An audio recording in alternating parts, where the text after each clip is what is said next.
शफीक कुरैशी बात कर रहा हूँ जी आपसे, आईएल्स एंड पीटी ट्रेनर। तो हम बात कर रहे थे लिंकिंग वर्ड्स और फ्रेजेस की।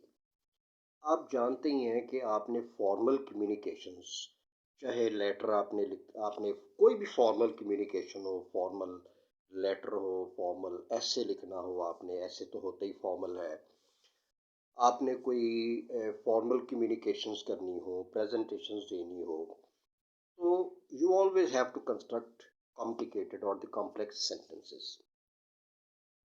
अब ये जो complex sentences या compound sentences, when you have to construct these sentences, you have to construct the elaborated sentences, complex sentences. तो complex sentences बनाने के लिए आपको लिंक पैदा करने पड़ते हैं छोटे sentences के दरमियान में, ताकि एक sentence जो है ना वो आपका prolonged हो जाए.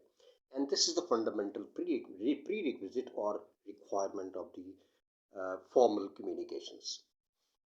तो अब आप देखिए कि जैसे मिसाल के तौर पे आपने ऐसे लिखना है, ऐसे के तीन हिस्से होते हैं। जैसे आप जानते हैं कि इंट्रोडक्शन होती है, और फिर मेन बॉडी होती है, और एक फिर एंड में कंक्लूजन होती है।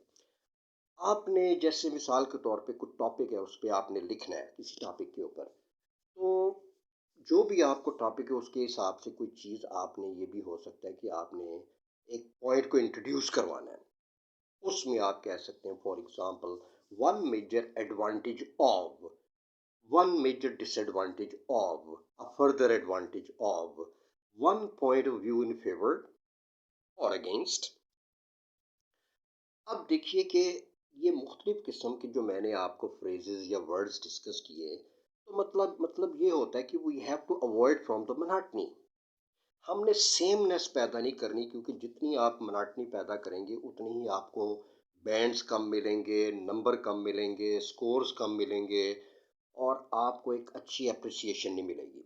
इसके बाद हमने पॉइंट्स को लिस्ट करना होता है, टू लिस्ट पॉइंट्स। जैसे मैं कहता हूँ जी, in the first place, first of all, to start with, firstly, secondly, thirdly, finally, last but not least.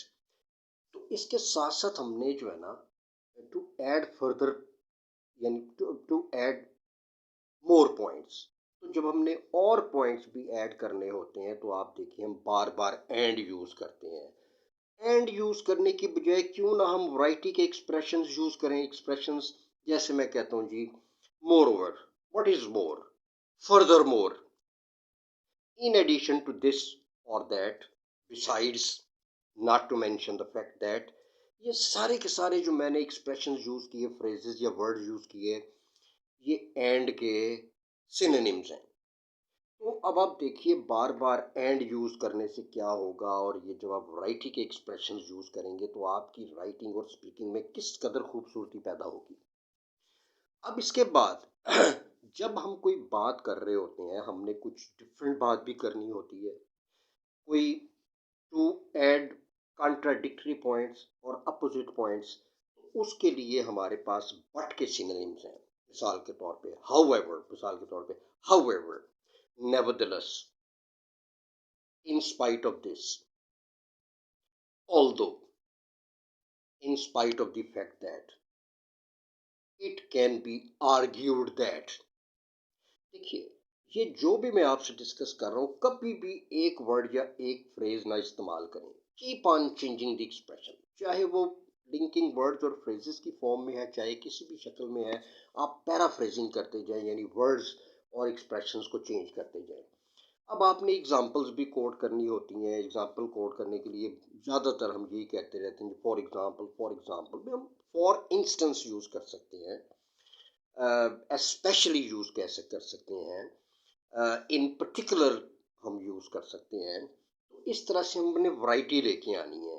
और फाइनली जब हमने कुछ चीज़ को स्टार्ट करना है, हमने स्टार्ट करना है, उसकी फिर हमने कंक्लूजन भी देनी है, to sum up, all in all, taking everything into account. तो इस तरह से हमने उसको इन कंक्लूजन, इस किस्म की हमने जो है ना उसको कर देना है। तो इससे आपकी राइटिंग और स्पीकिंग में बहुत खूबसूरती, बड़ी अट्रैक्शन पैदा होगी, और आपको बहुत ज़्यादा बैंड्स और स्कोर्स मिलेंगे इंशाल्लाह।